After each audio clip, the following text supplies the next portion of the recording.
Welcome to the Art of Listening to Your Body podcast. My name is Jin Ong and I'm your host.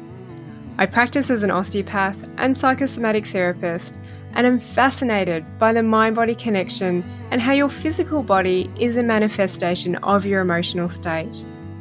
I help people get unstuck from their chronic pain and live the life they want, grounded in values and driven by purpose. My aim is to create awareness to the underlying emotions behind pain, injury, and disease in the body.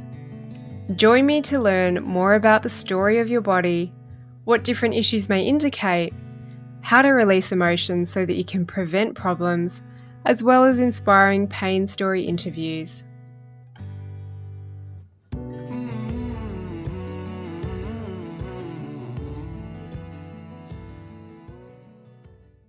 Michelle Irving is best known for guiding women into the sacred power of illness. Michelle gets it. While bedbound twice in the past decade, she mastered the practical demands of work, insurance, medical appointments, and relationship dynamics. She also immersed herself in mythology, mysticism, and embodiment teachings. She emerged with an understanding of the deeply spiritual dimension of serious illness. She now mentors women around the world, teaching them to harness the sacred power of illness. She keeps it real. In her forthright style, she provides practical relationship and self-care strategies for the whole illness journey, from diagnosis to survivorship. Michelle is driven by a mission to de-shame and transform conversations around illness. She has created a methodology for women to claim the precious power that lies at the heart of any underworld journey, knowing it calls them into a deep feminine wisdom and maturity. Welcome, Michelle. Thank you for joining me on the podcast today from Melbourne. How are you? Great, and thank you so much for having me. I'm really looking forward to diving in together. Yeah, I'm so glad that you reached out, and I'm really curious about your story. So can you share with us a little bit about who you are today? Right, so I am a woman living with chronic illness, and I also mentor and coach women into what I think of as the deep sovereign power that can be accessed through the experience of illness. So you've used the word sovereign. I'm always curious. What does that mean? For me, that means that I am the decision maker in my life about what works for me. So that means I am listening to my clinicians. I am in relationship with my family and friends. But this illness experience is what is happening for me in my body, in my psyche, in my emotional world. And I am the decision maker about what works for me in relationship to that. Great explanation.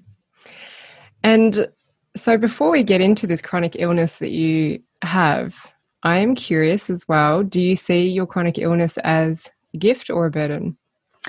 I actually don't see it as either of those things. I see it as my experience. It is my lived experience and it's my life. And all of my experience, the same as, whatever relationship or transition that you go through in life, there are things that come to you that you have to work with. There's no way around them. And that's part of my experience with illness, is how can I be in relationship with my experience in a way that is a deep dive into myself and where I can still have a positive and powerful relationship with myself. Okay, so take us on a journey. What is this chronic illness that you have? So I have two conditions. I have a life-threatening autoimmune condition that affects my liver. And it's actually a protein in my blood that attacks my liver cells. And I was diagnosed at 35 with that, and that has been a very significant arc of experience. Can I ask, does it have a name? It does. It has autoimmune hepatitis. Okay. which is, I always like to distinguish, it's not viral hepatitis and it's not contagious. And actually, for me, the word autoimmune means we have no fracking idea what is happening with you. That's what autoimmune means for me. Yeah, because there are some autoimmune diseases out there that have a name, but as we know that disease can affect that state can affect people in many different ways. And what I see nowadays is that so many people are having a variety of symptoms and they're put in the autoimmune basket because they don't know what else it is. Yeah. So because the protein in my blood scars my liver and takes it, like end result cirrhosis, what we do is treat me as if I'd had an organ transplant. So I take the same drugs that somebody would take if they'd already had an organ transplant. It's just we do that and it's still my liver. Yeah. So that's one of my conditions. The second condition I have that came on about 5 years ago is that I have migraine-associated vertigo. And what that means is instead of where I used to get a migraine, as a headache and response, what I now get is extreme vertigo and fall to the floor. And that's been a very slow recovery and treatment process with medication. Mm-hmm. So for vertigo, for people that don't know, can you explain what it is? I would explain it as it is the sensation and experience of falling even though you're lying flat in bed. Even though you might actually just have rolled over, it is like being on a very, very rough sea and the world is spinning, your eyes are spinning, and I get nausea. And it's basically similar in that aspect to being on a roller coaster in the most unpleasant way, even though you're just lying flat on your bed. And is it associated with those same feelings of yes of that? It's a deep, your brain is telling your body that you are falling and your stomach lurches. There are times when I'll throw up from the nausea of the vertigo. My body is having the full experience of falling. And the fear associated with falling? Yes, totally. It's a body response where I'll yelp and go to grab my partner or grab the wall. And also without treatment, I literally kept falling. I would fall to the floor, be on the floor, and the room would be spinning around me. And how long would an episode last for? That lasted for months, actually. I had vertigo 24/7.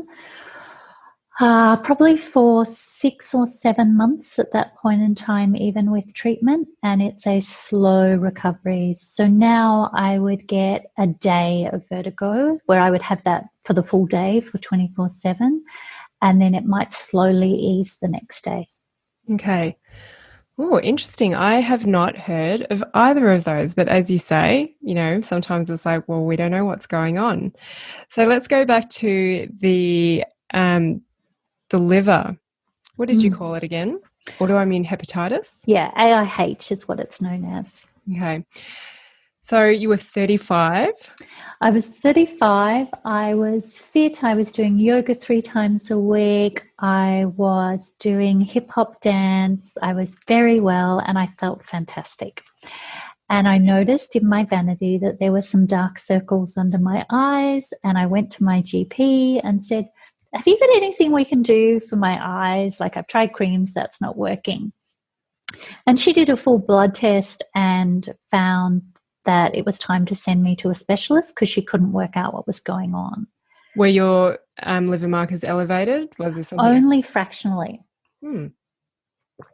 And so I went to a specialist, and I cycled through specialist for a year. And I got genetically tested, and AIH is sort of, if we can't work out what else is happening, it's probably that. So what happened in that process is I ended up having a biopsy, and that confirmed the diagnosis of AIH. The treatment for it is heavy steroids and immunosuppressants. for me, as a very fit and healthy person, on treatment, I slept 18 out of 24 hours a day. Mm-hmm. And that was not sustainable. And I tried different drugs with them and we couldn't find one. And the advice was, if you don't take treatment, you will die within 5 years.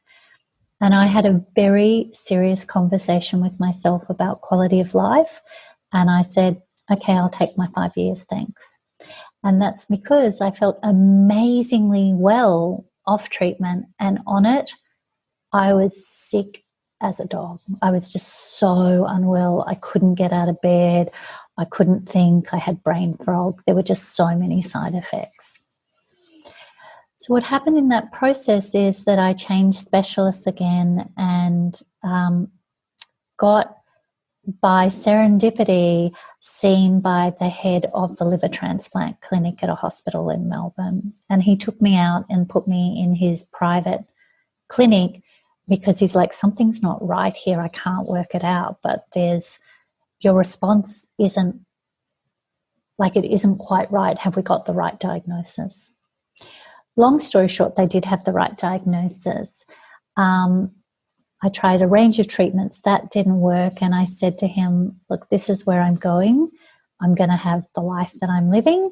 But if there's a day where I come in and you say, absolutely, today you take treatment, I will take treatment. Because he'd just been so present and so real with me about the experience. And I started to feel unwell. I started to get a lot of fatigue. After how long? 7 years. So I'd outlived the 5. And I wasn't jaundiced or anything, but I started to really get fatigue. So my liver results in the tests, so the level of fatigue or the experience I was having, you would have expected to see the liver enzymes at like thousands and thousands. Mine were at 92, so not very high. But he did a biopsy and he called me in and said, your liver is like a bomb and your bloods are very deceptive and you do not leave hospital today without treatment. And that was the moment. And then I was bedbound for about 4, 5 or 6 months over that period of time with fatigue because the steroids, everything still whacked me out. Oh, so you still had to go back on that same initial treatment? I did, yeah. But there was a new drug. So the steroids were one to attack the inflammation, basically, and that worked within 2 weeks, but I still had to take the steroid for a longer period of time. And there was a new drug that had come on that wasn't available publicly, but he signed it for me. He had to do authorization. And that immunosuppressant is still the drug I take today. It has very little impact on my overall health and well-being. And I am beyond excited to be able to be treated and be well. And so do you have any symptoms of the autoimmune hepatitis? No, I have some scarring in my liver, but I certainly don't have cirrhosis. My blood results, like for a normal person, you would want to see somebody at 30, 35. Normal for me that we manage my condition down to is 12. Due to the fact that once you have me at 40 or 50, you've got a serious condition starting to move. Mm-hmm. So you want to keep your liver enzymes down? Very low. So they're lower than many people would even think functional. But that's just something that I've learned. And the important thing about this story and this experience is his narrating to me that my blood levels are deceptive. It's sort of, I internalize that. It's like, oh, I'm deceptive. There's something wrong. And I had to really start to examine what the story other people were narrating to me about me and my body.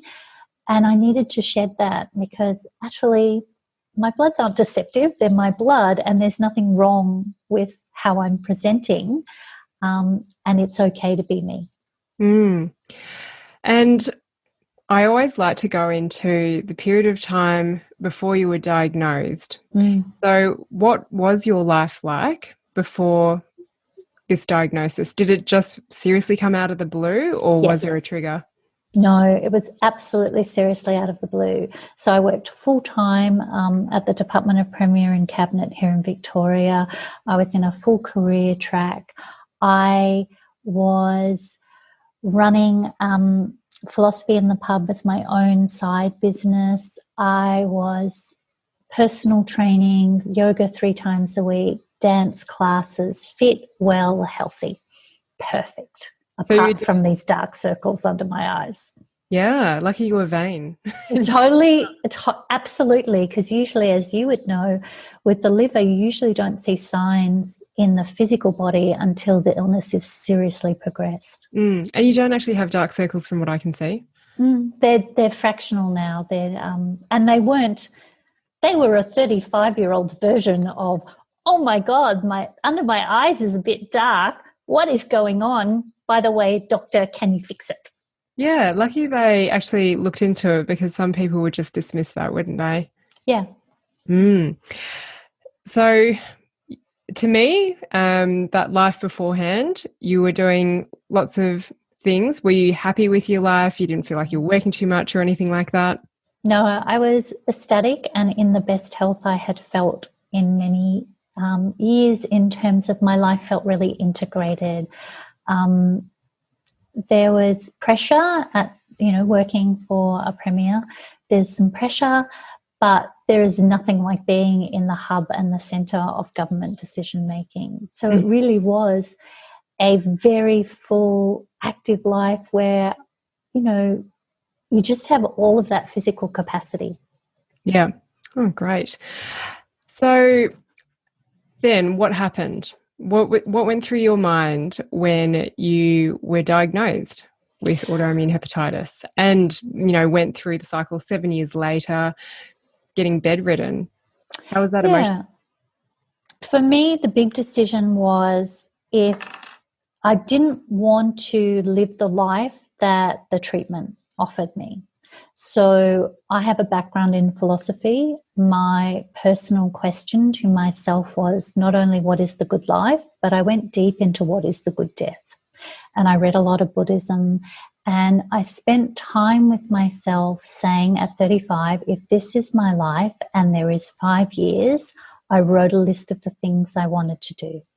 I couldn't do everything, but I could really knock off some things off that list. So I wanted to go to Paris. I wanted to travel. I wanted to run, a really great side business. I wanted to have a career. Over the time of that first initial phase of trying treatment, I actually couldn't keep the career that I had, and I made the decision to go part-time. And then in this dialogue with myself about life, I thought, okay, well, off treatment, now that I'm working part-time, I've got more time. And that's what I did, is I really made my list and worked through my list. And I sat with the anxiety of dying and dying by organ failure. Mm-hmm. Once I started to feel unwell, seriously unwell, I looked at my clinicians about 2 years before we did a biopsy and knew that things were dramatic. But I looked at him and said, I've given 5 years of my life to Western medicine and trying things. I'm going to take a year and try Eastern medicine. And he was like, as long as we monitor you, he's not happy about it, but he understands. And my GP actually referred me to a great practitioner. So I tried Eastern medicine and also had this moment where, for most people, if you take chamomile as a herb, you relax and you start to, that's not what happened to me. Give me chamomile and I am on fire, ready to go, lots of energy. Give me ginseng, which is a herb that you might give people to activate them. I sleep, I lie down. So do you have opposite reactions for everything like this? Apparently I have, I do. What was fascinating about that, and this is why I think it's so important for you to have a really great boundary, but be as honest and upfront as you feel you can with your clinicians. My liver results started to improve, and they didn't improve as fast, but they were improving. And so my clinician was, okay, what are you taking? Because he doesn't want me taking herbs for my liver. Like, this is not great. And he had a medical student in the room. And when I told him what I was taking, this very white, young, strapping guy in the room said, oh, yeah, we take that sometimes when we're studying. And the clinician's like, what? So it was a lot of education. What happened in that process, though, that my liver results were climbing, and even though they were reduced a little with the herbs, it wasn't fast enough, and we did a biopsy, and then we had this day that I've already spoken about. Mm-hmm. What kind of Eastern medicine did you seek out? Mostly Chinese medicine. I tried some acupuncture, but really I was still feeling relatively well. I was fatigued, but it was just time to try something new. Yeah. And what is your thoughts on clinicians out there who say, no, I don't want you to go and do that, to try an alternative method? Right. So my thought about this is we need to know who in the room is making the decision. This is my body. And the way I worked with it in myself was having conversations with clinicians will really get you sorted in your own power dynamics, and it'll get you super focused. If you don't have deep clarity and deep sovereignty in that conversation, you will not feel emotionally great about your experience, and you might accept treatment and side effects that are absolutely unnecessary for you to accept. And also you might try things that you don't tell your clinician about, and you don't actually know where the boundary is of what's okay to try and what actually could cause you serious issue. So with clinicians, I had this sort of conversation with one of them along the way. It's like, well, we may have reached the limits of Western medicine with you, Michelle. And I looked at that and thought, I think there's another way, and I didn't accept that. And that's when I found another clinician. The clinician that eventually I did take treatment with, there was a moment where he looked at me and said, I understand why you're trying alternative treatment, but there may come a time where we need to part ways if you won't take treatment. I recognized what he was telling me, and I also made the choice not to believe that it was an either-or proposition. So for me, how I worked with this in my own psyche is I see myself as the queen, the sovereign part of my life. That's me. I'm the well-being. I'm the queen. I take advice from the clinicians, and I make the decision about my resources, which include my emotional energy, my finances, my body, my capacity, and actually the relationships that are in my life. Yeah, because a lot of people do have trouble advocating for themselves. And I know that when I was working closely with clients, I would sometimes be working with them saying, well, you need to go back and say this. And what do you really want to say? Just go and say it, because otherwise you will leave with resent. And I really love that you shared what you have, because again, you are someone else who stood up for what you believed in, and you went and tried these things. And I guess there's going to be more to the story that comes out. And it is really important that you take responsibility for your choices, and you take responsibility when maybe it doesn't go the right way as well. So I do believe we can really interweave Western and Eastern medicine, and usually it really is just a lack of understanding of how it can support the body. Yeah, I think the other thing in that process is I didn't know how it was going to work. It could have gone horribly. But I had that conversation with my Western clinician first, and the referral that I got for somebody was actually from my GP. So this wasn't a quasi, I'm just going to go out and try everything and look for things. I used the most rational part of me to make the decision. The second thing about that is when I'd already had the conversation that I could have died within 5 years, what I learned through that process is what I call badass boundaries. Badass boundaries for women living with chronic illness. And that process, if illness teaches you nothing else, it will fast teach you how to have a boundary. Because if you don't have them, the consequences in terms of your suffering, emotionally and physically, are really high. And you do not need to be the good patient or the people pleaser in the room. That clinician works for you. Yeah, absolutely. Great way of putting it. And boundaries is such a massive thing, isn't it? Yeah. Yeah. You'll get them one way or the other. It's just about whether you have them through resentment or whether you have them through emotional well-being. Yeah. Now, I just want to go into a little bit more around my curiosity and questioning around the emotions. So, in Chinese medicine, the liver is the organ of anger. And can you relate anything to anger, anger expression, suppression in yourself? I think what I got with the liver, I had a lot of internal curiosity about autoimmune, and I also had a lot of well-meaning people interpret my experience and narrate to me what it is. So a lot of that I didn't find helpful. For example, some people might say, well, autoimmune is where you're attacking yourself, so look at your negative thinking. Really not helpful in the middle of the process, because all that does in many ways is bring shame to the person who shared with you what their actual experience is. And now all they have to do is work out their thinking and they'll be well. What that doesn't do is honor what I think of as the deeply sacred internal journey and experience that anybody is having when they are unwell. And for me, what worked for me as a narrative is that illness is a portal into my deepest, most sovereign power. And one of the reasons is because I have to learn boundaries.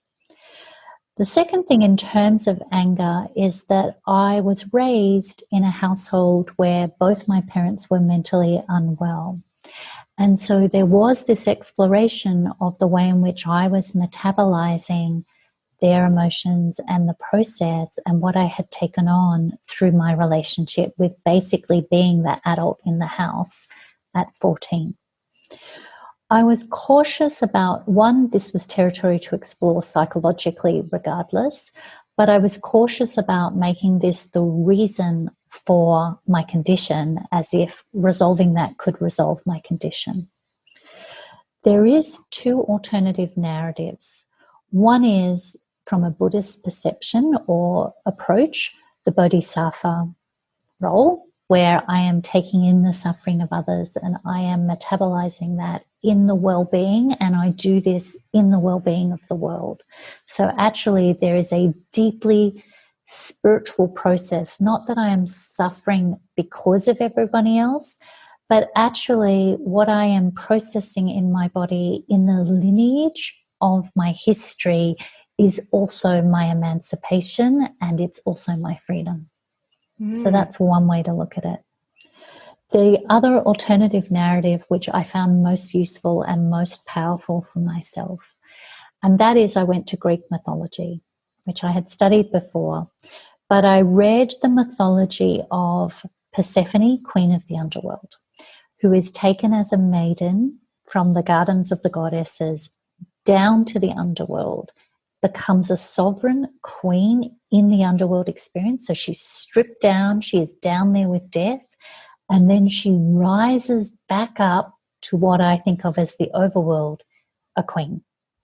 There's a lot of parts of this myth, but one of the things that I found most powerful is that it is a stripping down into your sovereignty, and when you return to the world, you come up in your full power. And she's cyclical because she is the bearer of winter and spring. So she also comes down half of the year and returns up to the overworld. it is my experience that that was the best emotional map for my psyche of the experience of chronic illness. It is also my experience that that map resonates with women around the world as a way to emotionally move through the experience of living with chronic illness. So would this be going into remission and then the disease state triggering and causing symptoms and then going into remission? You could, some people might have that experience. For me, it's the days that I have more energy and the days that I have less energy. It's not a perfect map of the body's experience. It's a great map for the psychological experience. So I can get stripped down in vulnerability, but be at the office in the very early stages of my condition. Anytime I have to tell people or share this information, there's a vulnerability, and there is a way in which I can share that from the deepest power of who I am. So actually, it's a psychological map for the experience of the vulnerability and identity and the way that I am different and look different in terms of the places I have been in myself with deep suffering and deep pain and deep vulnerability. And so when you are able to connect with your own sovereignty, would you say that this is when people question you, you can actually respond with compassion? I would say sometimes that's the possibility. Sometimes it's quite a strong response from me. And the reason it's strong is I want to grab their attention and stop that thinking in terms of, let's just clarify what you're actually saying with me. So it is for my well-being to set the boundary, and it is my experience that it transforms my relationships. Some people will come and some people will go, but what I have done is spoken something very unusual in the experience of chronic illness, and that is that I am in full connection with myself, and I am not disempowered. I am not victimized, and I am not warriored up to fight some great fight, or I don't have pink fluffy rainbows around me. It's actually just me and my experience. Yep. And this is what my truth is at this point in time. Yeah, absolutely. So I want to go back to more story as well, but did you have a family, a partner, and were they impacted by your chronic illness? So I didn't have a partner at the time. I lived in Melbourne. My parents are divorced and live in far-flung places across the country. My mother is still very mentally unwell, so she's one of the people who would talk to herself or does talk to herself on the bus.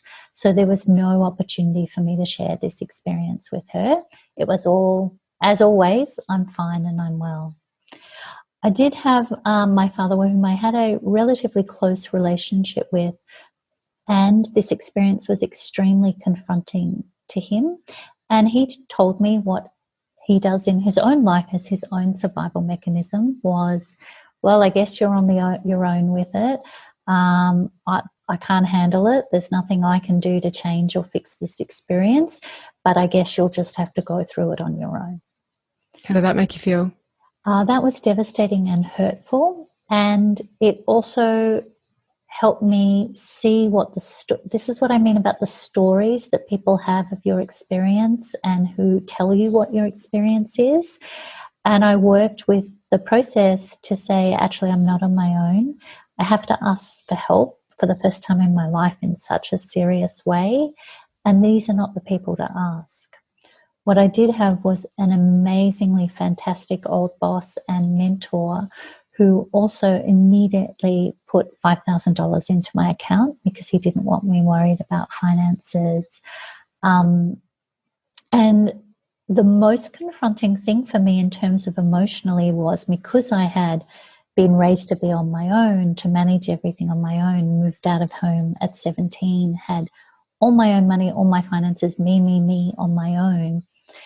I had to emotionally come to terms with asking for help, which I saw as a failure as a human being to ask for help.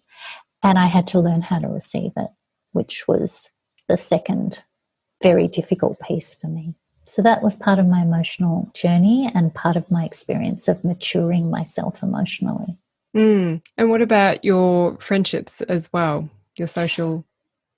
Yeah, I think this was super interesting to me, and it's both a repeat in my life as well as what I hear with clients and other women going through illness. Firstly, you see who's actually going to stick around. But the second thing is the people who were practically helpful weren't necessarily the people who were emotionally helpful. So the people, women who took me to appointments or went and got my groceries, certainly at the time when I couldn't get my own.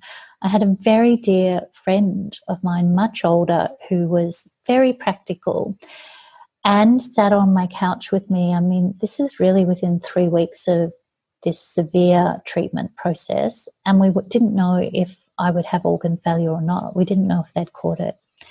And she sat on my couch and said, "Gee, it really makes you feel grateful for your health, doesn't it?" Just completely in her own world. And this is what I mean about boundaries. You'd really have to learn, okay, so-and-so super helpful taking me to appointments and getting groceries, not so helpful about emotions, maybe not share emotionally with her. Mm-hmm. Did you say anything to her? At that time, I was too sick, and so no, I didn't. I really left it with her.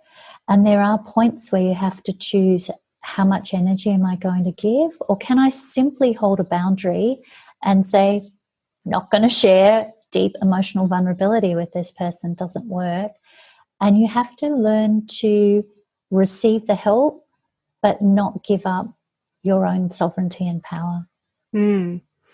So if we fast forward to 5 years ago when you started getting the migraine vertigo, Yeah. vertigo associated with migraines, what is it called again? It's called migraine-associated vertigo. MAV Okay. is what it's called. So that came along. Tell me a little bit about that. So I had 2 years, I had the very serious liver conversation. It took me 2 years to recover, and I was recovering in 2014. By 2015, I was just starting to get my life back. The drugs were working. I had had migraines for a long period of time, and I started to feel a bit wobbly, and I would just run my finger along the wall at the office to give me some sense of stability. I genuinely thought it was a side effect of the liver drugs, and I raised it a couple of times, and my specialist would sort of push me and have a look at my balance, and he would go, "No, you're fine. Your balance is fine. There's nothing wrong." Then there was a day where I had been to a party at night. I rolled out of bed, was walking to the bathroom, fell to the floor, couldn't stand, had vertigo, room was spinning, couldn't get up. Phoned a friend and said, "Can you come and take me to hospital? I cannot walk, I can't move, and I'm falling," basically. I went to hospital. They looked at me. I stayed overnight. They had a neurologist. They couldn't work out what it was. They sent me home. 2 days later, exactly the same experience. Went to the GP. The best that I could get was a referral to a physio, actually, to help with dizziness. So I was able to hop in a cab, but it was like being on a very rocky ship. So even though I was walking on normal earth, I was swaying and just holding myself with anything that was physically available. That physio said to me, "I think you've got migraine-associated vertigo, and the normal things that we would do aren't going to help you. This is a specialist who can." And I was on a wait list with the public hospital, which was 3 months. So I phoned the private specialist and I waited 5 weeks. And in those 5 weeks, I stayed with a friend because I couldn't care for myself at all. I basically lay in bed 24/7. I couldn't work. I had to use all of my sick leave. And I got to that specialist and he said, "Okay, we've got drugs to treat this." I was in a place like, I'm not taking more drugs. I can't take more drugs. I don't want anything more in my system. But by this stage, I would do anything to stop the experience. So I started treatment on drugs, and I was still with vertigo in bed for about 6 to 7 months, as we started a very slow treatment with drugs. And that's the last 5 years of my experience. And so do you still get bouts of the vertigo? Yeah, I do. I still take treatment. I still get bouts. And in this process, you know, I'm a person who is very proud of her health and well-being. You know, I did gymnastics. I was very, very focused on health and well-being. And I definitely had a deep spiritual practice where it's like, don't want to put any toxins in my body, and consistently have had to accept that. Mm-hmm. There is a treatment for migraine-associated vertigo, which it takes a couple of years to qualify for, but they actually give you Botox, and it's not at the layer that people would have as a cosmetic layer, but they paralyze the nerves which are working in the system. I was offered this, and it took me 18 months, and then eventually I was like, oh, this is 3 years of this illness now. I'm going to give it a go. Was the best decision I ever made in my life. Totally transformative. So every 3 months I go and have 32 injections into my face and my neck, and that gives me a lot more capacity, and it slowly wears off about 2 to 3 weeks before the next treatment, and then I'm much more seriously impacted at that time. Okay, so getting hit with this 5 years ago, what went through your mind? So this was a very potentially ironic experience, and for me, a real question to the universe about what the F. The day that I had this vertigo experience, I was releasing my first program called Transition to Wellness for women recovering from illness. And everything I'd used in terms of the mythology and the practical tools I'd learned, including the conversations to have with HR and that at work. I was hitting send that Sunday. So I woke up that morning on Sunday ready to hit send. The vertigo hit, and I got my refresher course in what it's like to be very unwell. While the condition is not life-threatening, the condition is extremely debilitating. And I couldn't read, I couldn't watch TV, I couldn't listen to music. And anytime anybody came to visit, just watching their hands move would create vertigo for me, like it would exacerbate things. So I lay in my bed 24/7, going to sleep with vertigo and waking up with it. And I was like, okay, what can I actually do with myself in this time? And I thought, well, I guess I could practice self-compassion and use it as a Buddhist boot camp of self-compassion. And I asked myself, can I have compassion for myself? And the answer was, no, I'm frustrated, I'm irritable, I'm sick, I'm over this. And so the next question I asked myself was, can I have compassion for myself for the fact that I can't have compassion for myself? And the answer was, yeah, all right, I can practice that. And that's what I did. I worked with self-compassion at its most extreme version. In the process, letting myself tell myself the story that if I could be with myself in this experience, then once again, like the liver, I could be with myself in any experience, and I could be with anybody else in their experience. And that's what I did, day after day, week after week, month after month. And was this just from your prior knowledge that you had to dig in there and just work on this yourself, because you weren't able to read, you weren't able to look at anything? So this is just knowledge that was within your brain.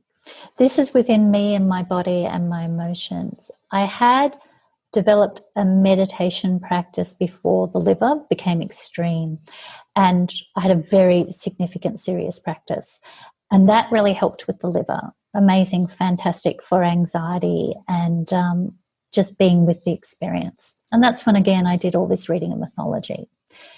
Meditating was not an option when all the sensations in your body are of vertigo and falling. In fact, meditation was worse for me because you're concentrating on the very sensations of which the body is experiencing. So what that did for me was say, oh, you can have an experience where meditation sucks and is not helpful. What's helpful? And that's what I did, was I looked for something inside of me, what could help me out of my own resources now. And interesting that it happened on the day that you hit send and you were about to launch your course. How did it feel to launch your course and then not be able to do it? Well, I actually hadn't hit send. I'd written a marketed copy. So it sucked. I also had just got a dream job as well. I was working part-time. I actually got a job working in advanced care planning, which is where people make their wishes known and think about palliative care and what they want to do before their wishes about dying in terms of pain, treatments, how long the body is around for. Is it better to have a long life even though you're unwell, or is it better to not have as much pain? And I was in charge of designing the training and a lot of the relationship development for clinicians who were training in that process. So what it did for me emotionally was, I just got this great job. I'm just about to launch my course. And not only can I not write, think, or work, I could actually think, but I physically can't move. I was in a team where they really, really wanted my expertise, and the best of what I had was actually my creativity. So I could talk to my colleague with the phone at a great distance because it would really activate the migraine, but I could talk to her about the strategies which she would then implement. And that relationship with my colleague is still one of the dearest relationships of my life, and we are still very strategically supportive for each other years later in completely different jobs and roles. So is there anything that you can associate with getting a flare-up or a trigger? It's more, though, that I worked with the migraine. And so the migraine comes in terms of the brain when it's at that extreme level. What happens is that the neurology in your brain stops filtering out your unconscious. And what your unconscious is doing is not noticing how the lights are flickering and not having the sound of the clock booming in you. So what happens is that everything that was unconscious started to be very conscious for my body and my brain. So I looked at that, and I went to a fantastic female somatic therapist who could sit with me and has the capacity to feel in her body part of what I was feeling in mine. And she said, I think it's your nervous system is actually expanding and you're actually rewiring part of your capacity. And that felt true because I was in such an expansive part of self before the experience. And I've tested that with myself, and I do get vertigo when something very significant and emotional is about to happen. I will wake with vertigo, and it's usually something that is deeply healing and deeply profound, and relationships that are transformed that I've been in emotionally, say, for 3 years. And I'll wake with vertigo and have this appointment or this meeting to see this person, and I will go, and with no conscious thought or plan, all I know is something emotionally is going to happen at this party, or something's going to work, or there's going to be some clearing, and I will turn up to that experience, and then it will be revealed to me who it is and what it is, and it'll clear, and the vertigo will clear the next day. That's not the only way that I have the experience of vertigo, but it is one of the ways, and it's a particular sensation in the crown of my head that I know now is that type of vertigo. Yeah, that is a really beautiful way of looking at it. So, although it's not nice, the symptoms that you experience, you know that you're going to get through it and you know something is going to shift out of this experience. And some days it's not. I wake with vertigo and it's raining and pouring and windy, and my vestibular system responds to that with vertigo because it's like a barometer, and that's not the case. And in those moments, like all of us living with chronic illness, in those moments, you don't know that it's going to clear. You don't know that it's like logically, you know it's going to clear, but actually, you've got no idea in that moment how long it's going to stay or what it's going to stay for. And you're in the depth of your vulnerability. And for me, that's a practice of I'm frightened, I'm scared, I'm sick. I want to apologize to my partner for being sick. I feel soft and vulnerable, and all my feelings of resentment, fear, and anxiety, to the best of my capacity, I'm going to really turn up and let those feelings be heard in myself as well. Mm. So you have a partner now? I do have a partner. I met my partner when I could just walk again after the vertigo and could walk to the coffee shop, but had to sit at the quietest table. And basically we went to the park on our first date, and he walked me home because it was difficult. But we went on our first date and we're together nearly 4 years later, and we now live together. And so he's very supportive when you have these little episodes.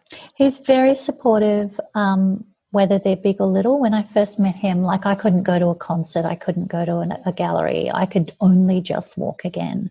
So he met me at a time where I could sit at a restaurant with earplugs in, but needed help walking down the stairs, and then he would drive me home.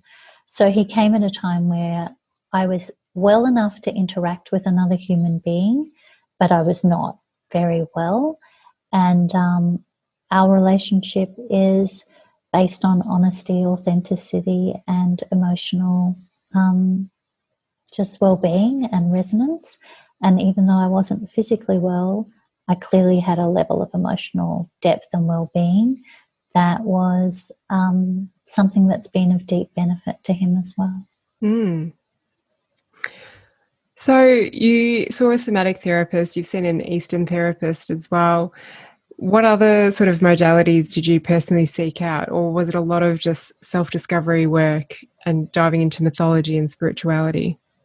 It was diving into mythology. It was self-questioning. It was those deep questions for me that I had learned in philosophy. What is the good life for me? What is the good death for me? And I had already made so many decisions in my life about what a good life is. And I basically used a whole lot of tools for myself by listening to my intuition. And I really honed that skill of listening to my inner world and the inner guidance. And I found that that was the pathway through for me. Mm-hmm. And so how do you manage life with a chronic illness? It sounds like the autoimmune hepatitis doesn't really give you an issue anymore.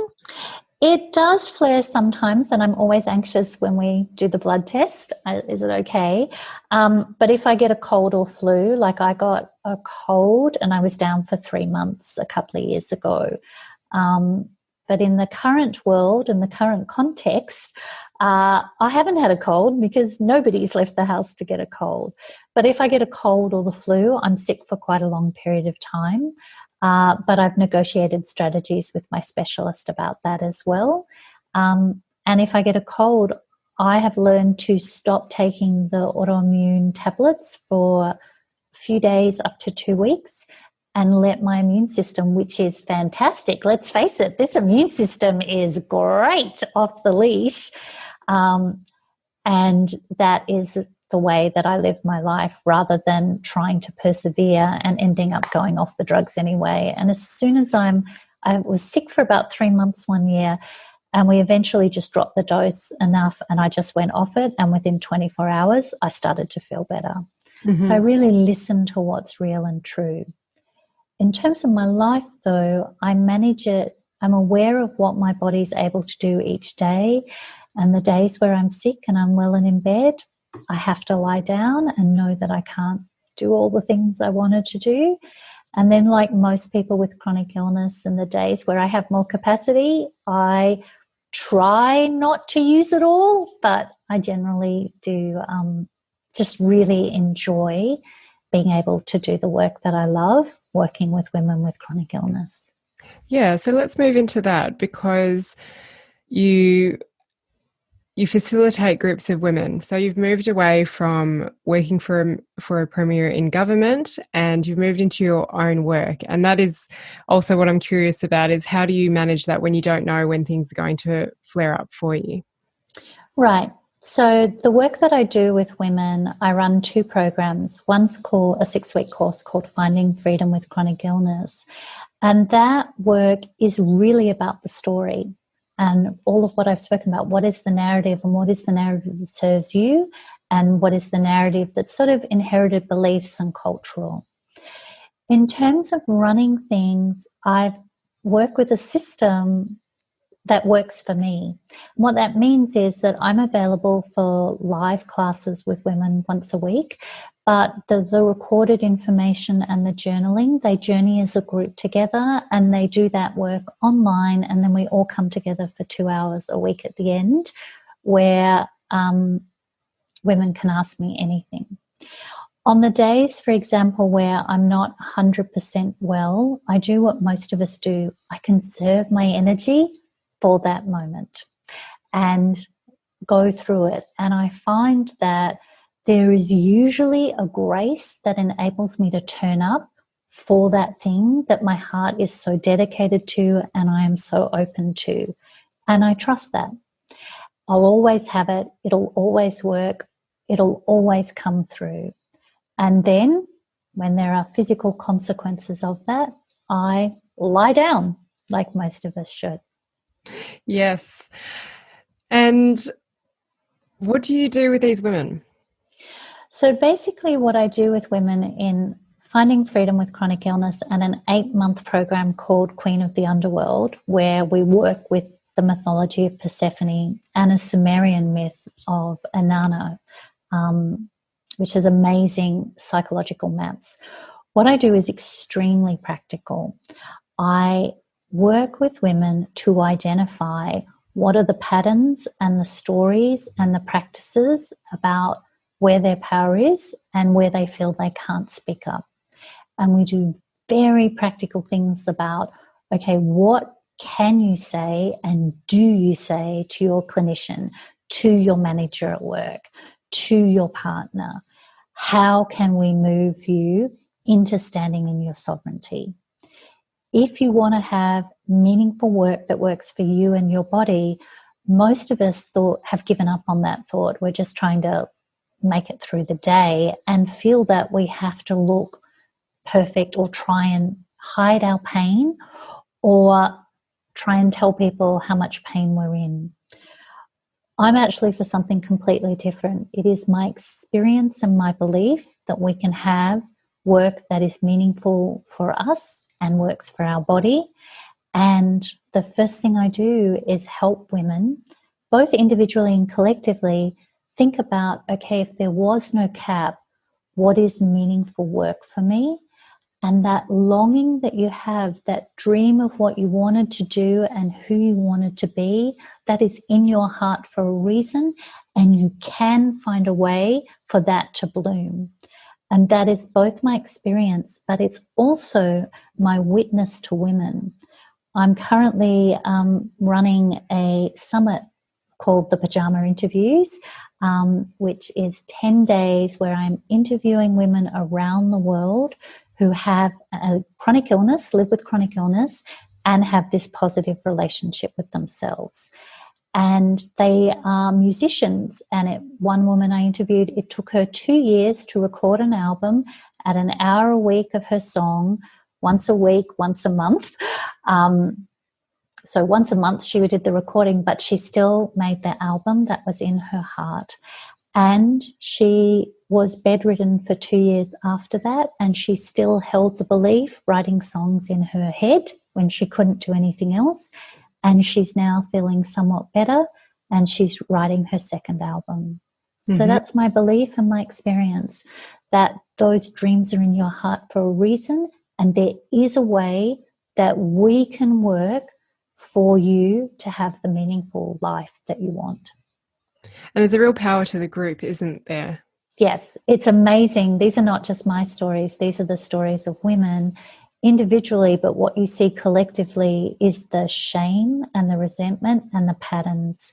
And when you hear another woman in suffering not telling her clinician or her boss what she needs, actually needs and wants, suddenly you realize, well, that just sucks and that's not on.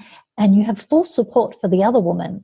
And then collectively you realize that this is actually a cultural story. Yeah. And then it releases the shame that, hey, someone else is experiencing this. And then it's so cool when they celebrate because they stood up to their clinician and they spoke their truth to their partner. And everyone's like, oh, I want that now. So yeah. kind of inspire others in the group. And you have every other woman in the course is in your corner in that room. Mm-hmm. And you are not doing it just for yourself. You are doing it for all of us. Yeah. Because there is no shame in illness. And 100% of my focus in my life and in the world is there is no shame in illness. So let's de-shame it and normalize it and deeply, deeply, deeply respect the experience that people are having, because it is a sovereign, deep commitment to be in the depth of yourself while you are living with chronic illness. Mm-hmm. Do you ever have men reach out to you? I do. I don't work with men. And the reason I don't work with men, that's not my experience. I work with the feminine and all of the patterns we are taught about people pleasing and being good girls and not rocking the boat and not making men feel uncomfortable. So I work specifically with women for all of those cultural reasons, because there's a bit to unpack, but it's pretty fast once you start to unpack it. Do you have someone that you can refer men to who might be listening to this, or could they reach out to you and you have someone that you could refer them to? I wouldn't have somebody I would refer to them for chronic illness. I would absolutely have somebody I would refer to for any man looking to do work within himself, particularly emotional work.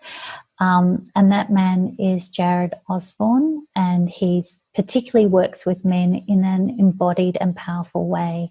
And he is the only therapeutic man that I would ever refer any men to at this point in time. I deeply admire him.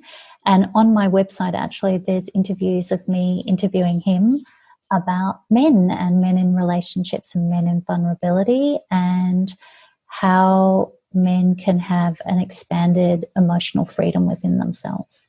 Oh, great. Okay, I'll make sure we pop his link in there, as well as everything else that you're going to be mentioning.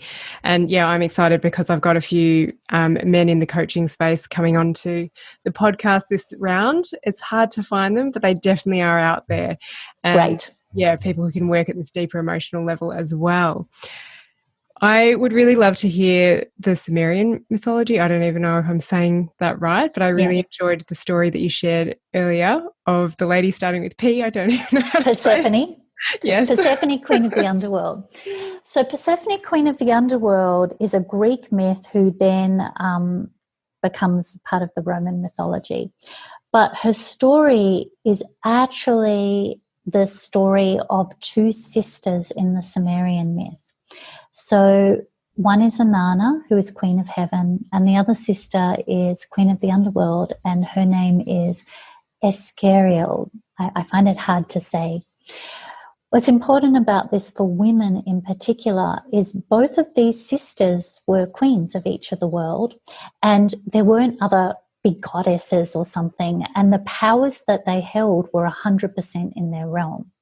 Now, by the time these stories come down to the Greeks, they split these women up into different goddesses. So you don't have this whole holistic power. Escarial's husband dies in the underworld, and she goes into grief, and she holds her sister accountable for it. And her sister has to come to the underworld for the funeral. And Inanna doesn't really want to go, but is plotted against by her sister in the underworld. And she plots her death, basically. And so what Inanna does is tell her two small creatures, beings who are the mourners, that if she doesn't return within a serious period, a number of days, to come to the underworld to see if they can find her. Inanna starts the descent to the underworld. She is stripped of her power, and she takes off particular items of clothing. There are 7 layers that she takes off, which represent her power in the overworld and her identity. She comes to the underworld. She is tried by her sister and put on a meat hook to die for the crime that she has committed. And she becomes unrecognizable as she decays. And her sister is still in mourning and distressed and curls up in the fetal position. It still actually hasn't really helped her sister. There's this pain that her sister is in the deep grief of the life that was with her husband.